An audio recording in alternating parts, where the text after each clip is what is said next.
Welcome everyone. I got another real-time edit for you here. This time something a little bit different with a Louisiana Waterthrush that I shot really slow shutter speed. I think, yeah, I got down to 15th of a second. Um, it was pretty bright out, overcast light, so I was all the way up at f11. I would have liked to have been a little bit lower, but my ISO was already as low as it went, and um, I had to go all the way up to that aperture to get that slower shutter speed. And the reason for that was I wanted to get some motion in the water. So the bird had landed in this rushing water in this one little shallow spot, and the water was like splashing and rushing by. So I wanted to take advantage of that, and he stayed there a while. I actually like messed around with a bunch of different settings.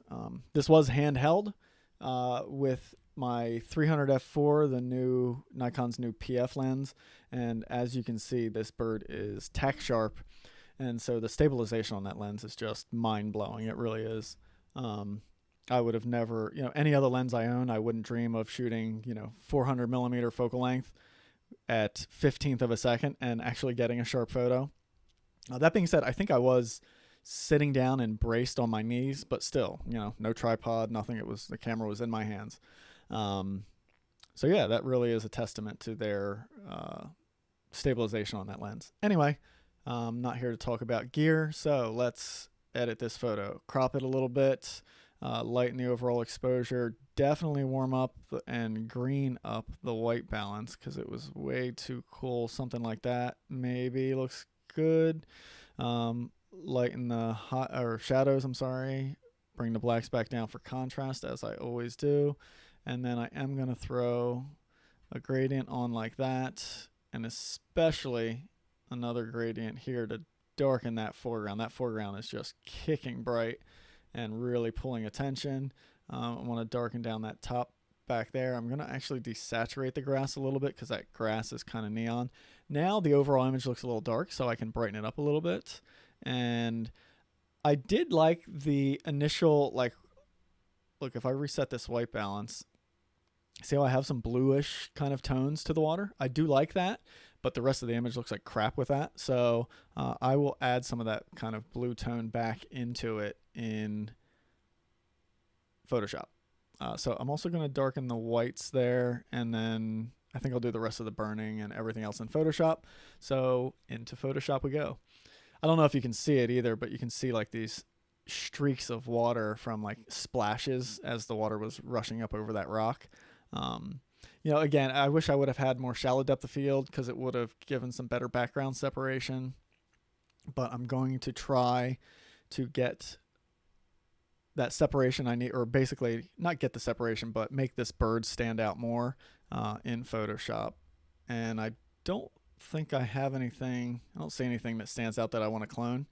So overall, I'm just going to do some darkening here and then lighten it in the areas I want to accentuate attention. So the water and the bird.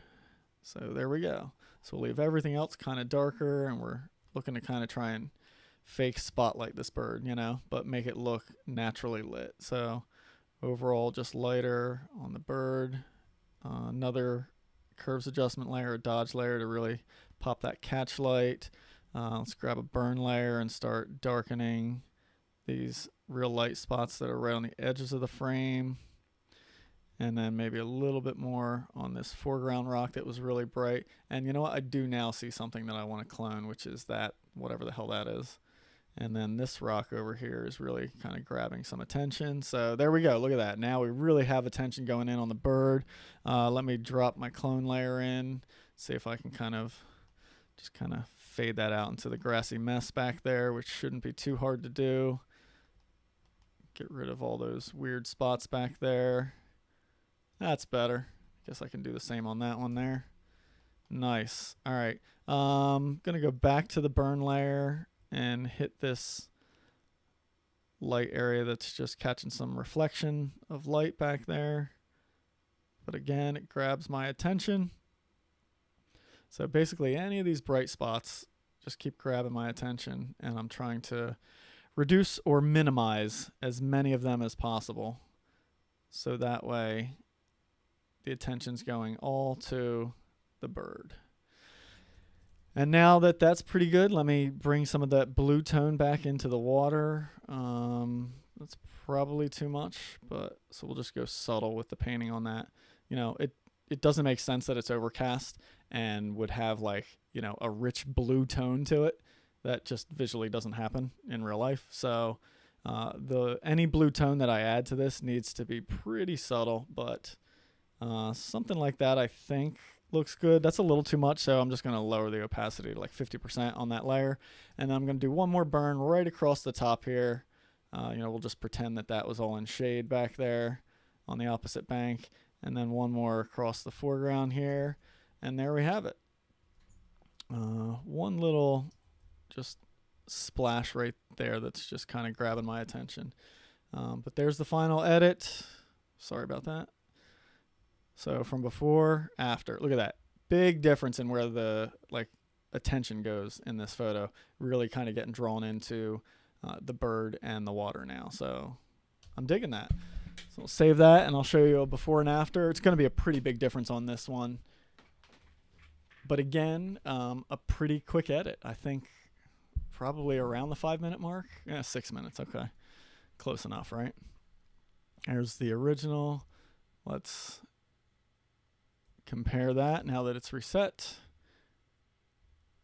There we go. All right, huge difference. All right, so the bird is almost darker than everything else here in this one, and really does not stand out. It just kind of almost disappears in with everything, especially because of the lack of depth of field, because I shot it at, I forget what it was, like F11 or something. Whereas here, we did a little bit of dodging and burning, darkening some areas, lightening some areas, and doing what we could to make this really stand out. And now the bird stands out a lot more, and I have an interesting photo. So thanks for tagging along on this edit. Hope you enjoyed it. And just to remind everybody watching, if you are interested in learning exactly how I do these things, these edits, and you want to learn more about post-processing your bird and wildlife photography, please get in touch with me. Shoot me an email right through my website. I have remote sessions available where we'll connect online, so you can do this from anywhere in the world, and I will walk you through all the steps I do and answer any questions you have. So it's a great way to learn. I've really been enjoying all the people I've been working with from all over the world, and it's been a lot of fun teaching. So thanks so much for watching, and hopefully I hear from you and get to work with you soon.